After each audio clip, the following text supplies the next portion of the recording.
Hello sa inyong lahat! Narito na naman si Mami Essie para mag-share na naman sa inyo ng isang masarap na recipe na pwedeng-pwede nating iahin sa nalalapit na holiday season. Ang pinadali na hindi na natin kailangan pang magpabaga, ang chicken inasal sa kawali.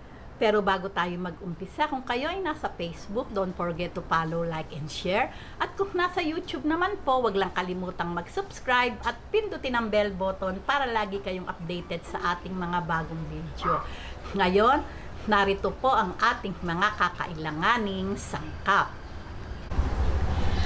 Ito pong ating gagamiting chicken. Puro legs po yung ating gagamitin. Ito po ay 2 kilot kalahati. Hinatian ko lang po ito sa gitna, ayan, at medyo pinukpok ba itong legs para medyo lumapad ng bahagya. 3 cups na 7-Up o Sprite na pwede po kahit alin doon sa dalawang yon ang ating gagamitin. 1 cup brown sugar, 3/4 cup soy sauce, luya, garlic. Ito po yung lemongrass o tanglad. Inano ko po yan, pinitpit ko, syempre para po lumabas yung katas. 8 butil o 8 pirasong kalamansi, 2 teaspoon salt, 2 teaspoon pamintang pino. Yan po yung ating mga gagamitin. Ngayon, umpisahan na po natin yung pagmamarinate. Okay, lagay po natin ng sugar, 1 cup. Ayan.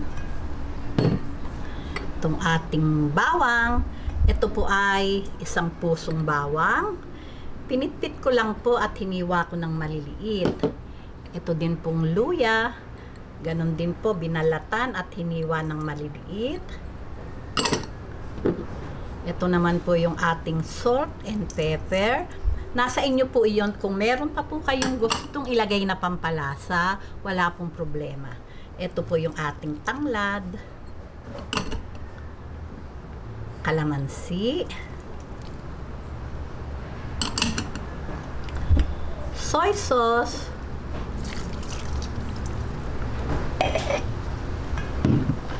at itong ating 3 cups na ayan, Sprite.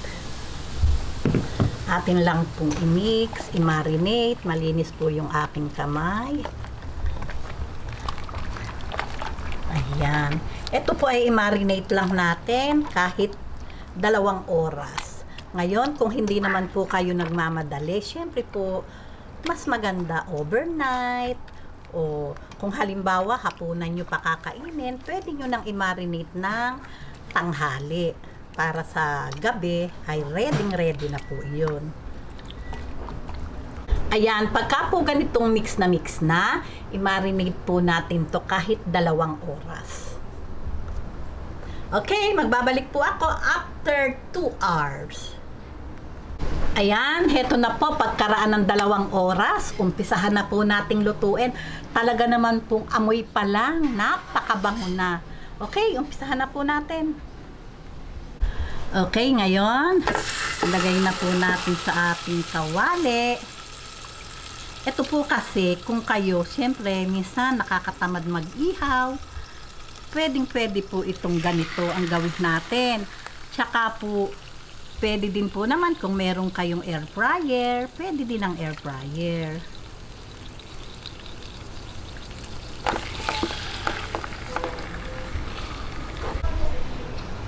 Ayan, pagka po ganyan, lagyan lang po natin siya ng konting itong kanyang pinagbabaran.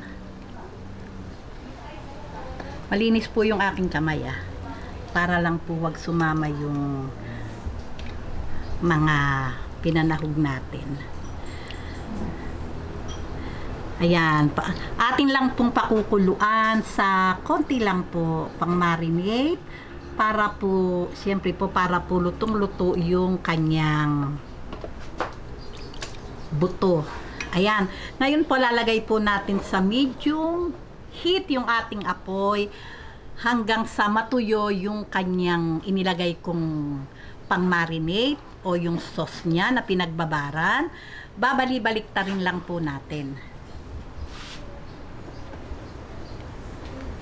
Ayan, after 10 minutes, babalik ta rin po natin para po ang pagkakaluto balancing-balanse.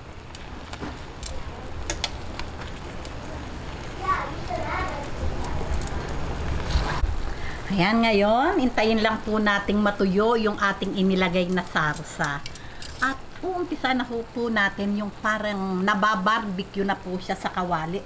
Ito po kasi mas madali, lalo kung busy-busy po tayo, magpapauling pa.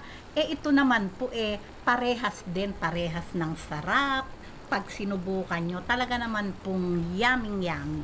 Okay, takipan po ulit natin at pagka medyo natutuyo na po yung sarsa, babalik ta rin po ulit natin. At dire-diretso na po iyon para na po nating iniihaw. Ayan, kung napansin nyo po, manuyo-nuyo na po yung sarsang ating inalagay. Ngayon, ito po ay annatto oil. Pwede po kayong magtimpla niyan ng yung powder na atsuete. Tapos ay liligyan lang po natin ng oil. Ayan, papahid-pahiran lang po natin hanggang sa maluto. O di po ba? Meron na tayong masarap na mang-inasal. Di na po natin kailangan magpabaga. Ayan, ganyan lang po. Tapos bibilingin po ulit natin.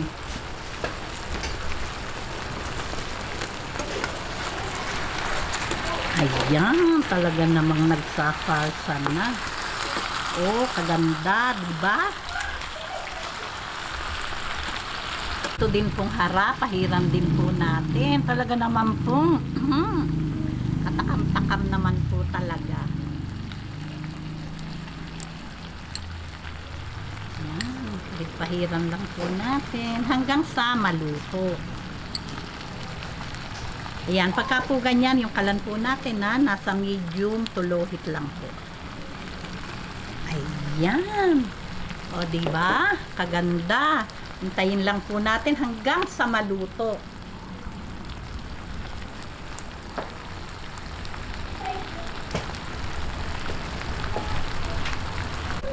Ayan, pagka po ganito ay talaga namang pong okay na po ito. Mga 2 bilingan lang po yan. Malalaman po naman natin na luto na. Para po makasigurado kayo, sundutin nyo po ng tinidor yung hiwa hanggang sa buto. Pag may lumabas pa pong medyo red, edi balik ta rin po ulit natin at lutuin hanggang sa maluto. Okay? Ready na po ito para sa ating pananghalian.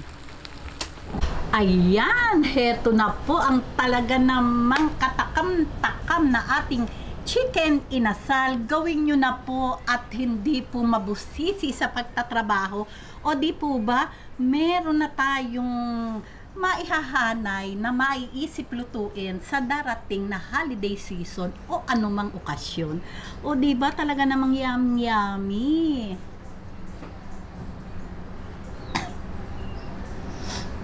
O paano po? Kung nagustuhan nyo ang video na to, huwag lang kalimutang mag-likes. And don't forget to share and subscribe. Tara na po't pananghali at napakasarap. Babu!